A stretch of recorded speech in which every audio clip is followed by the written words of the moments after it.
Okay, so for this, I'm going to show you how to understand and apply layer mask for various kind of situations.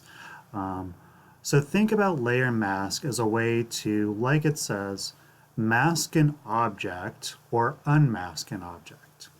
When you mask an object, you're basically subtracting from it, erasing it, in a very non-destructive way. So you aren't physically deleting anything, you're just, like it implies, masking it or hiding it. Unmasking it means you're, again, kind of revealing it or adding to it. So mask, again, kind of like the alpha channel, works with white and black color tones. So white, again, represents what's visible or unmasked versus the black show what's being masked or what's being subtracted or erased.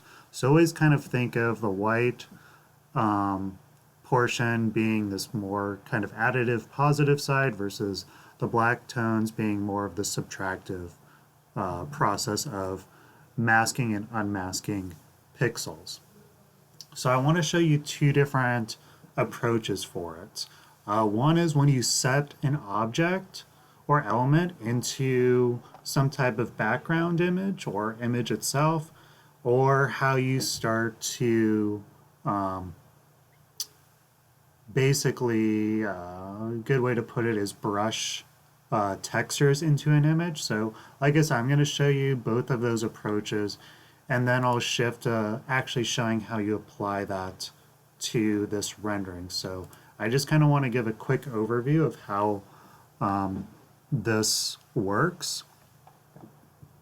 You'll see that I've got that, and then I've got this cube that I want it to seem like it's actually sitting in this desert meadow. So if it's like this, then it's just going to seem as if it's floating or sitting on top of it, right? In reality, you would have some of those shrubs and grasses start to be in the front of this. So it's not that we're actually putting this background image in front of it. We're actually going to just mask part of that cube so it has that illusion of this background image kind of being in the front of it. So that's where you get really creative in blending some of these layers together. So it's, again, the layer mask help with kind of just stitching things in your composition. So in order to do that, again, I like to apply the mask for just the pixels of that layer, right? So if I just go ahead and click down here to add a layer mask, I get this new thumbnail that's completely white. And there's nothing wrong with that. It's just, I like to just apply it for just that object. So I'm just going to hit Control Z real quick. And so in order to just select the pixels of my cube, if I hit Control or hold down Control and click the thumbnail of that cube, now I see that the marching ants are just around the cube or that pixel. And now I can hit Layer Mask, and you'll see that the thumbnail is a little bit different. Basically, everything that's outside of this cube is black, right? It's just physically not there, but the cube is white and shows up. And you can see that as I move it, that mask follows it, which is cool. So in order to actually, again, kind of make it seem like it's tucked into this landscape here, I can use a brush. So you're only going to be using brushes to actually blend things using the layer mask. Be aware too that you can see that there's these 4 corner brackets around the mask. That means I'm actually editing the mask. I'm not actually editing this object. I want to do one more thing before I get into that. Again, I always like to make these layer smart objects. So I'm going to right click, convert to smart object. If I apply that mask and then convert it to smart object, it'll actually apply that mask, and that's basically going to physically erase those things. So again, I'm going to right click on this or control click on it, apply that mask that way. And you can again see that if I select the actual cube part, now I have the brackets around that and I can move that. If I have this selected, I can still move it, but I want to be able to just edit the mask itself. So let's go to the brush, and if you're just using one of these default brushes, you'll see that in order to erase it, I want to, again, the cube has a white pixels on it, so if I want to mask it, I need to paint black on the white to subtract it. So you'll see if I just start to go over like this, now I start to kind of blend it in a little bit better. I mean, that's not too bad for just a soft brush. Let's just undo that real quick. If you use a different opacity, so you can click there. I usually just like to use the numbers on my keyboard, so that number corresponds with that 10 interval, so 9 is 90, 3 is 30. I usually like to start off with something pretty soft and just go over it a couple times. So there's a little more kind of a gradient to it. It takes a little bit longer to kind of have to sweep over it, but it still gets the job done. So you can do it like that, and if I control click on this, you can see that the marching ants are just kind of on that part of it. And again, you can always move this around and the mask will follow, but you can see that we start to basically just kind of gradient out that physical object.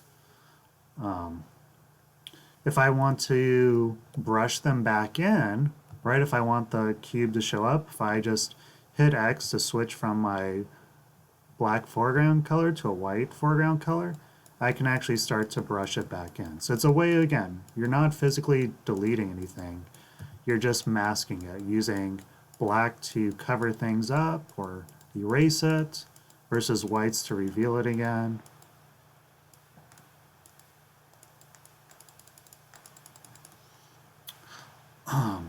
So another way, if you want to just quickly kind of get it back, I'll just select over everything. And if the white is set to background, if I just hit delete, it'll just bring it back. Now you'll see that more of the mask is turned white, so you could just do Control A and hit delete and it'll just make it all white. Again, there's not a whole lot of difference, whether it's just of the cube itself or if it's the entire canvas. There's other circumstances where it's kind of important to distinguish between the two, but for this, I think it's okay to just, again, kind of treat it like that and just brush over. You aren't going to have a huge difference. So I'm going to just undo real quick. So using just that soft brush, I got a nice kind of blending, a very soft blending. But if I wanted to actually seem more like grasses, you can go online and get all sorts of different Photoshop brushes. And this one, the Grasslands by Midnight's Touch, has a lot of good, pretty high detailed grasses. So you'll see if I grab something that looks kind of like a shrub, like what's sitting in here, I can make it a little bit larger. Again, I want to use the black to mask it. And I'm going to stick with again, maybe a slightly higher opacity, so like 40%.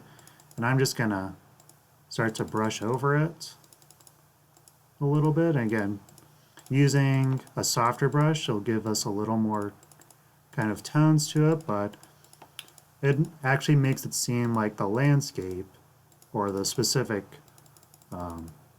shrubs are starting to cover it, right? So I can always kind of use the brackets on the keyboard to change the size real quickly to make it a little more dynamic, so it's not just one kind of soft gradient, but it's more of this kind of vegetation that's starting to kind of take over it.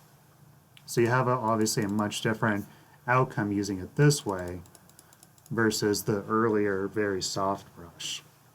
So that has kind of a nice outcome doing it that way. So I want to show you the other technique where I'm still going to use this background image, but in this case, I wanted to actually, like I said, brush a texture onto an image. So let me just make this a white background real quick. And like I said, I want to basically, instead of doing more of a perspective, this could be used as like a section drawing where maybe you like the the kind of grass and texture, but you wanted to show it more in like a section kind of view. So I'll just kind of wherever put the tree. So now I'm going to actually apply the mask to this background. But again, I want to actually brush this background texture into my composition or my canvas. So in that case, I actually want to completely mask the background and brush it back in. So if I hit Control I with this layer, so with the mask selected, it's just going to turn it all black and allow you to brush something in. So I'm going to go to my brush. I'll use a different grass texture. I know there's one that's really long and looks like grass, right? So this one works nicely where, again, if I want to, again, it doesn't even matter that this is a perspective photograph. If I hold shift, I can click that mask to just temporarily disable it. Even though I have like vanishing points and depth to this image, doing it this way, you won't even really know the difference. So I'm just going to, I'm actually put my tree behind this so it'll actually cover in front of it. And again, I want to use some opacity to give it a little more depth as well. So I'm just going to make sure that the white is set to my foreground now. And just start to brush it in. And again, I can start to kind of change the size and click it more to get a little more opaqueness to the texture instead of it being kind of soft or light. I can always kind of switch between my brushes. So maybe there's some nice kind of stocky looking ones. So again, just to kind of mix it up a little bit. So this is all just using, again, that kind of background image, but using a variety of different grass brushes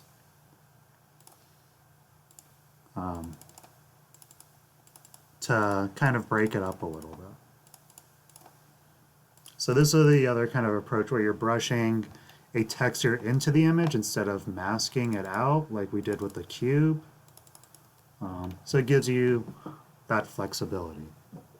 So let's again kind of shift back to this rendering and show a variety of ways of, again, think of this as the cube that we want to embed into a landscape. So I do want to apply a mask to this layer, and I want to bring in some different background images. So I'll do place embedded.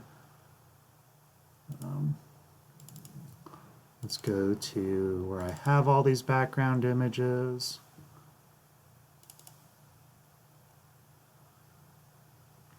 So you can see I've got quite a few different things on here.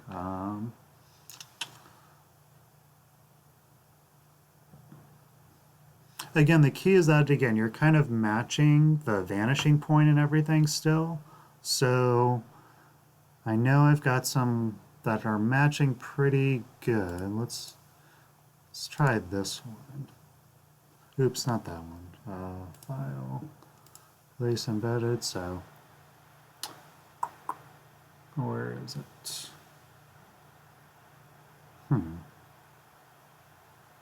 There was one that I really liked, but I can't seem to find it.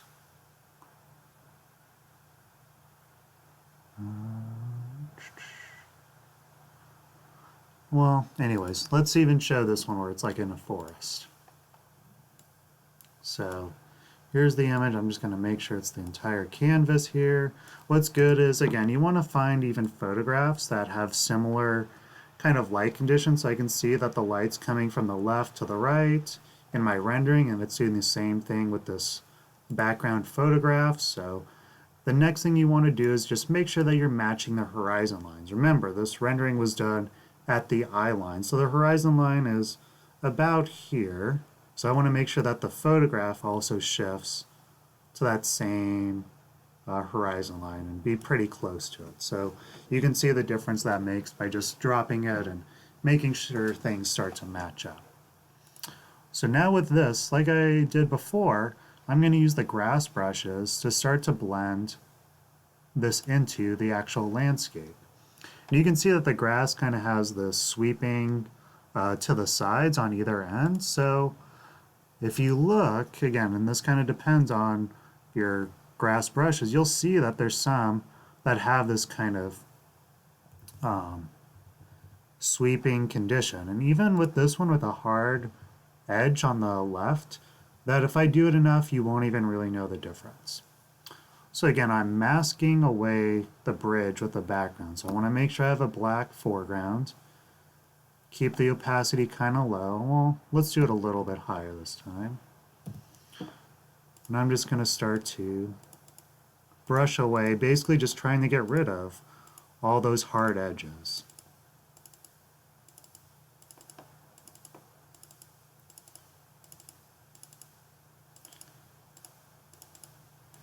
And again, I kind of move it up and down so that the grasses are at different heights. It doesn't seem like one streak. I change the size to help it out a little bit.